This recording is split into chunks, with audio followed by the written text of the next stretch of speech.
Okay, perfect. Cool. Right. So I will be talking a bit different than what Chris and Joe's talk about a actual application in Minnesota. I believe Josh and Joe's following mine will be as well be on the research track of VisionEval, helping hopefully make VisionEval even better than what it is. So I will be talking about a new V land use module that myself and other folks at PSU, along with Brian Greger, has been working on since 2024 or 2023. So why we want to do that? Many of you probably familiar, or at least came across this flow chart or diagram before. So this is the VisionEval model step of using RSVM as an example, that there are a number of different packages, captures, model different aspects in the urban system, that affects travel and then GHG emission. So in the dash box is the V land use package, along with other household vehicle, transport supply, and other packages that interact and work together to produce the predictions. So the particular V land use module, they have two different flavor. That the Minnesota example, that application that Chris and Joe mentioned, they're using the V state flavor. Those will be the corresponding to a land use module that's on the right there, called V sim land use. So the reason that we need to have two different flavors is because the current VisionEval land use module require users to provide input at particularly land use input at very high level specificity. So it means B zone level housing units, as well as employment distribution for not only the base year but also the future year. Since that's pretty challenging to do for a state or a larger scale geography. Which is why we use a so-called sim B zones, or synthesized B zones, that is a combination of development type, as Chris and Joe talked about in their presentation, and then the more finer resolution, the VRSPM version, that we have a more physical actual B zones. Those are right now most applications corresponding to the census block group. So, and then in that case, the user do have to provide all those housing units by different housing type, as well as the employment by different sector groups at a B zone level. And so, of course, it has its kind of usefulness, and this is the how current V land use module works. So in that case, you do have some confidence, or you can test a higher number of scenarios, how those different distribution of housing units, employment land use scenarios, how would that affect your GHG and other travel performance. You can certainly do that. But the downside there is that you have to specify those. What if you have uncertainty in terms of how land use will develop? How will that interact with the transportation policy that you put together?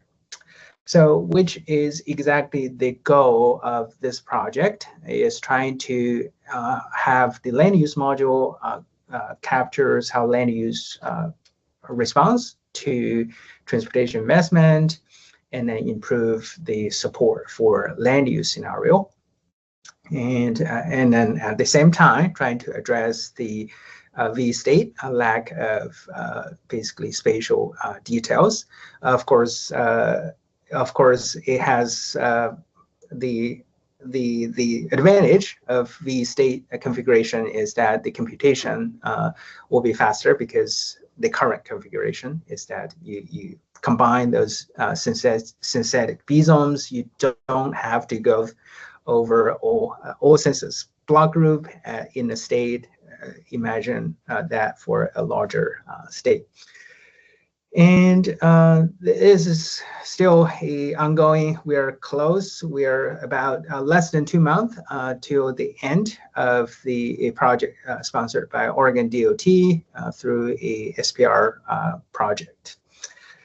And more specifically, in terms of the objectives, I believe those are the 6 I can think of. So the first one is trying to replace the synthetic B-zone in V-state with a real geography. Of course, hopefully still keep the option of using a larger geography to speed up the computation.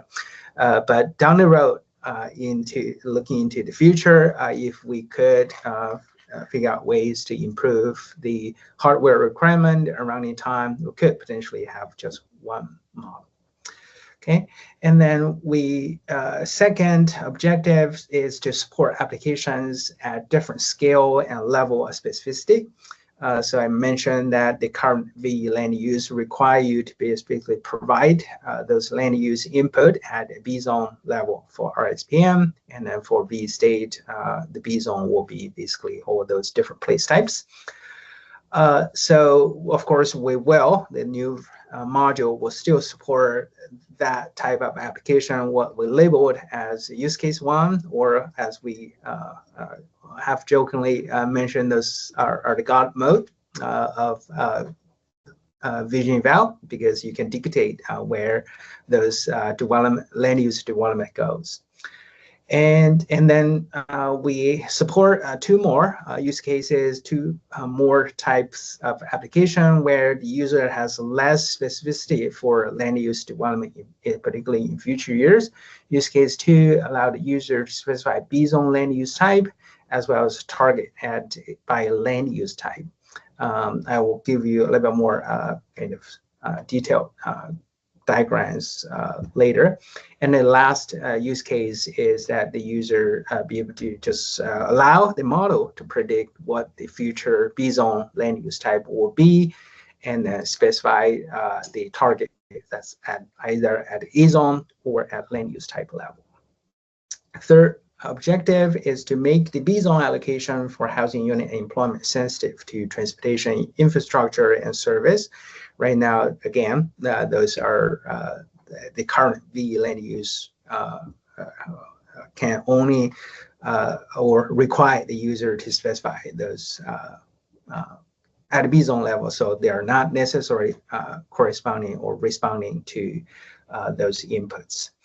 And then in addition to that, we want to update to use the latest data, because the last iteration rely on the 2001 data set that Brian and other put together. So it's time for a update, since we do have better and later data that's now available. And then 2 more, and then we try to explore other algorithms such as machine learning that could potentially works better than some of the traditional methods, especially for cases where we do not need to have a very good explanatory understanding of how the actual model works. We only focus on the prediction accuracy. We'll give you an example on that one.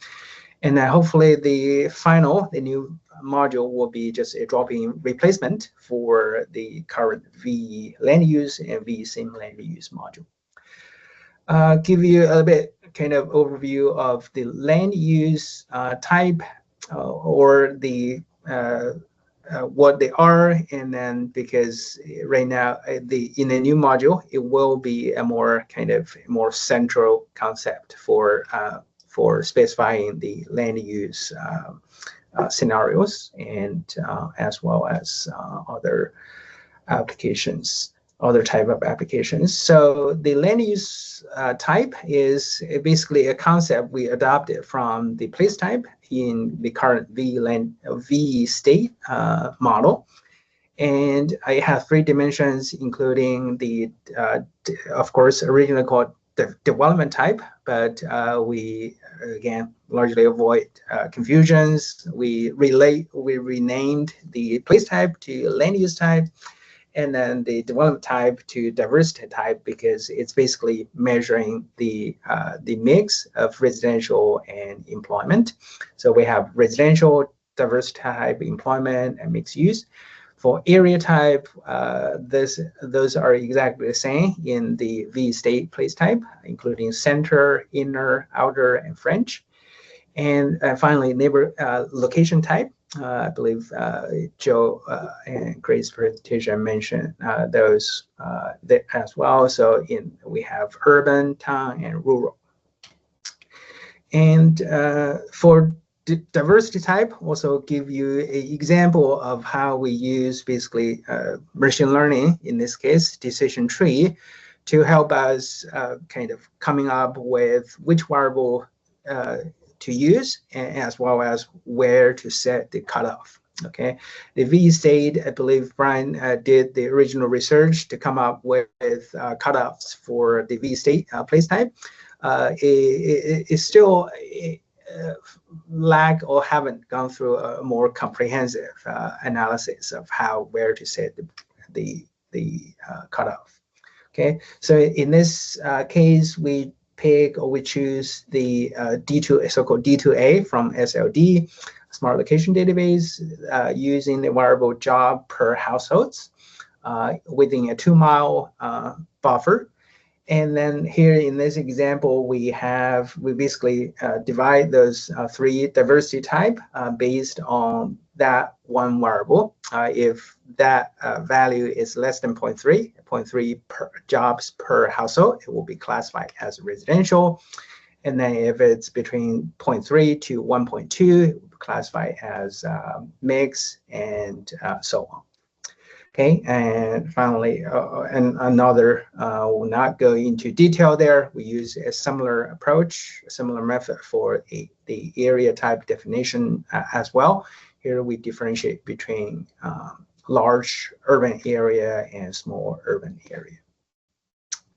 For location type, again, another example there. We originally think we could just utilize the Census Bureau urban area data set, but unfortunately they changed definition from 2010 to 2020.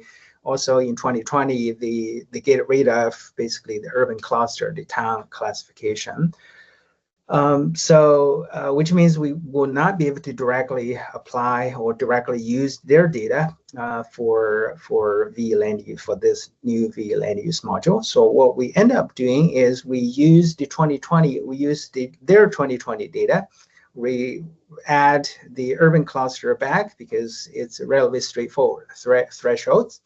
And then we crosswalk back to 2010 census geography.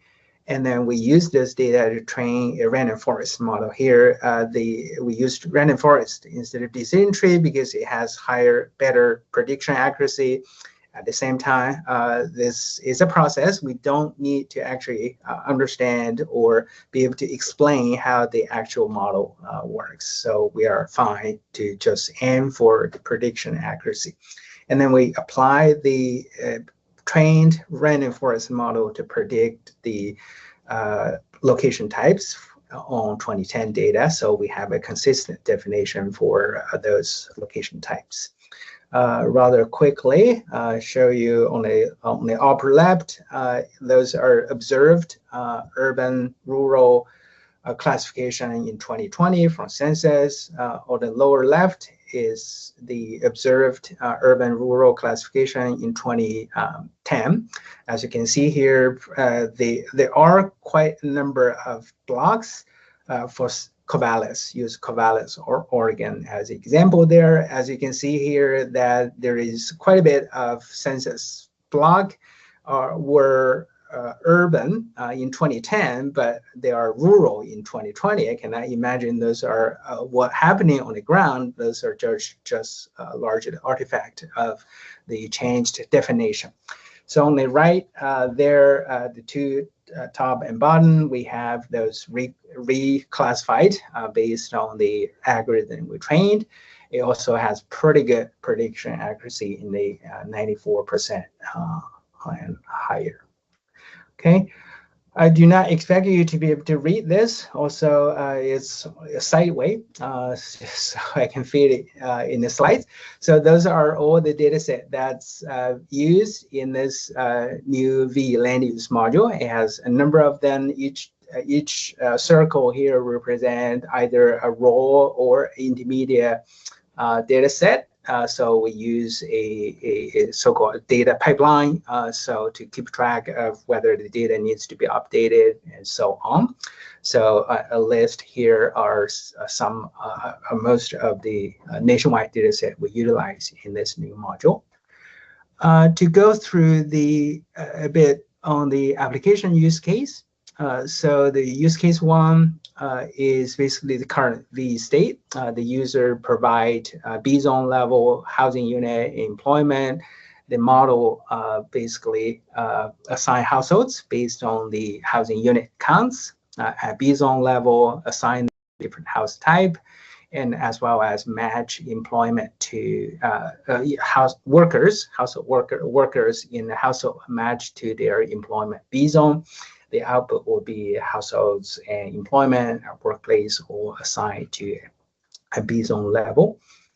And then in terms of the second use case, it's a little bit more flexible than the first one, is that now we will be able to allow the user to provide not the housing units and employment by B-zone, but just what the future land use type of a B-zone or each B-zone will be.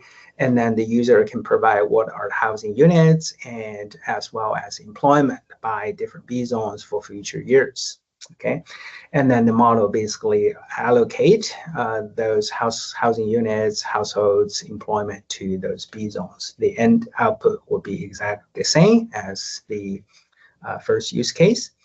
Third use case is most flexible, that allow the user to basically provide just base year B-zone land use type, and then the housing unit and employment either by land use type or even potentially by A-zone.